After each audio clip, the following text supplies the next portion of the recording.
Good morning.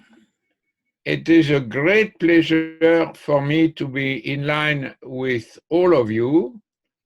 I like to send special greetings to the General Secretary of the Ministry of Education and Culture from Indonesia, and also to my good and old friend Indarjani. Indeed, it's for me a pleasure to start with the team of the Office for Climate Education, a new adventure with Siamo Kitep. It has been a long time of collaboration between La Main à la Pâte in France and Siamo Kitep, which I myself visited, and I remind this visit with great pleasure. So today we are together for a week, and indeed I'm sorry not to be with you, but age is coming and I reduce my long distance travel. You have the young generation, you have Lydie Lescarmontier from the Office of Climate Education to accompany your work. And this work is at climate change education. Why did we move from science education, which was the program of La Main à la Pâte, to this particular, highly focused topic, climate change education?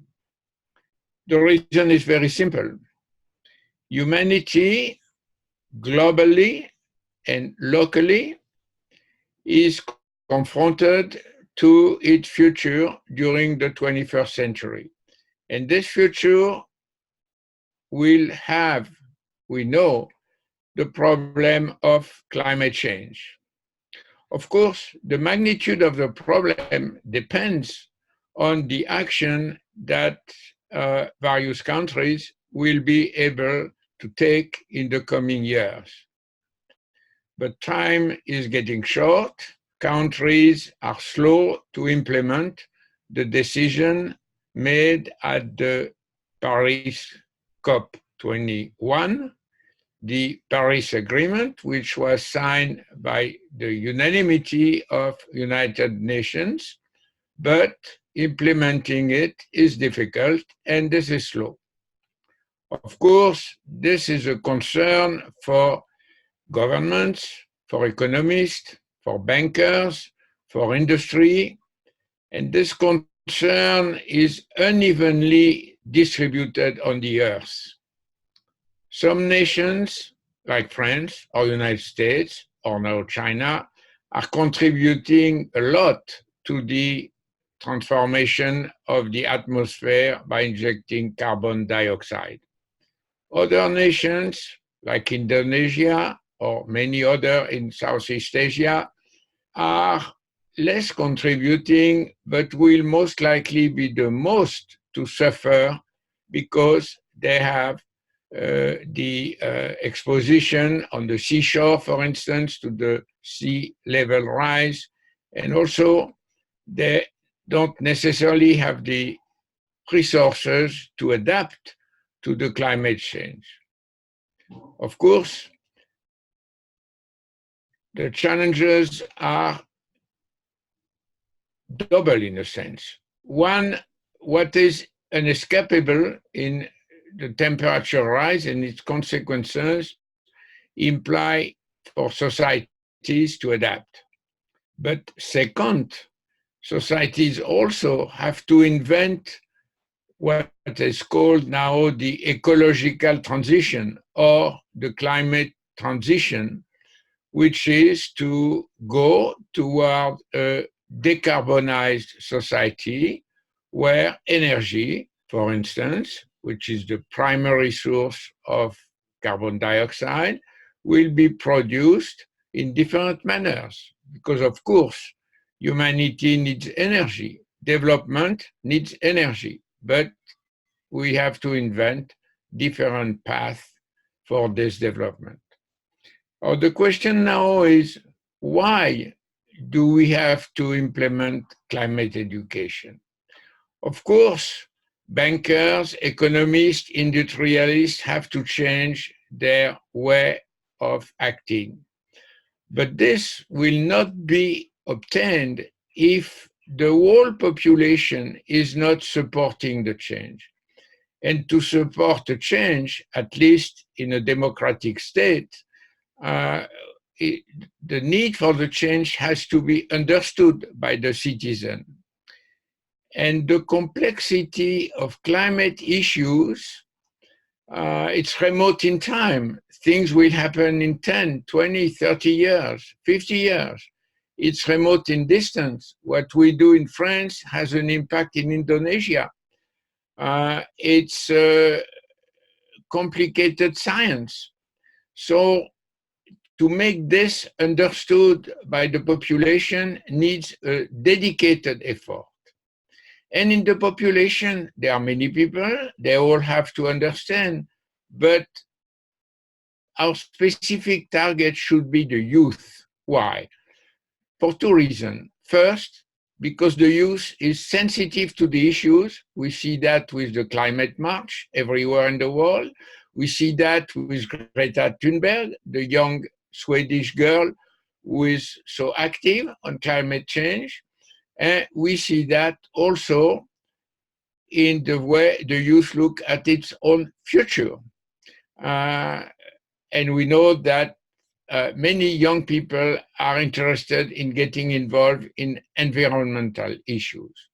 But there is a second reason, which is the fact that 30 years from now, the old people like me will not be there anymore.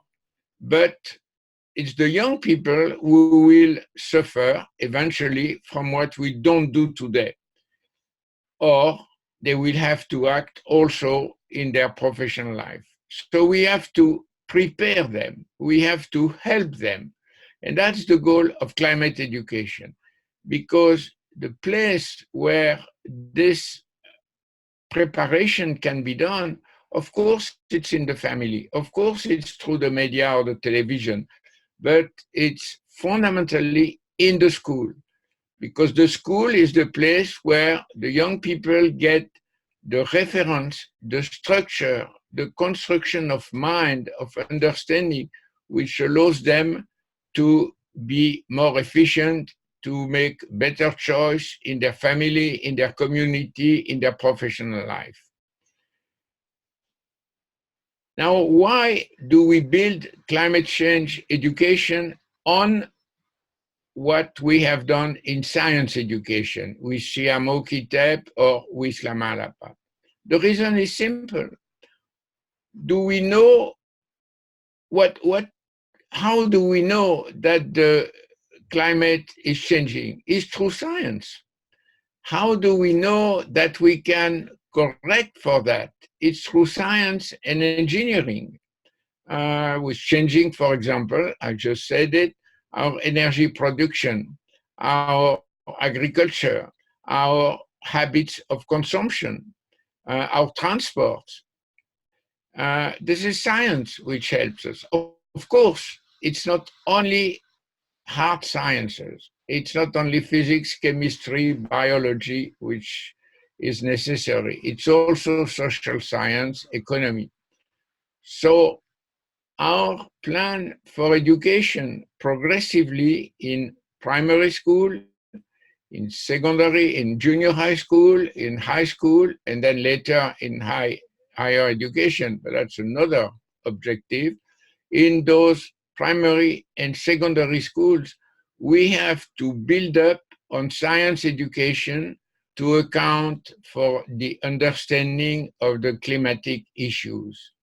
And those issues are specific in the sense that they are a systemic approach. They require the understanding of the complex relation between all the pieces which make the Earth system, the atmosphere, the ocean, the cities, the agriculture, the forest, the transport.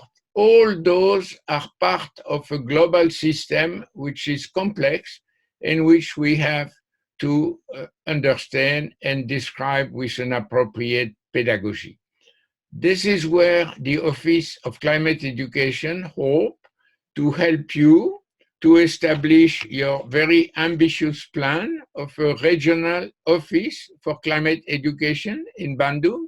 It would be fantastic because it would be the first office for a region which would dedicate itself to climate education. So I wish you good luck.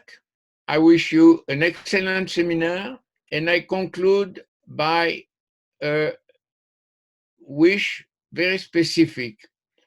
Indeed, science education will convey to our young people a critical mind, a way to understand. But never forget that we have also to convey to them an hopeful heart. We cannot introduce them in despair for the future. This would be negative, counterproductive, no result.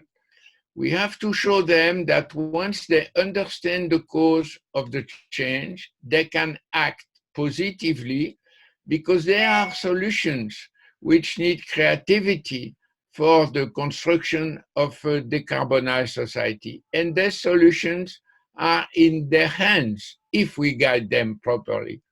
So make sure that the teachers who will work with us realize those two objectives: a critical mind with science education and a hopeful heart with an opening to a positive future.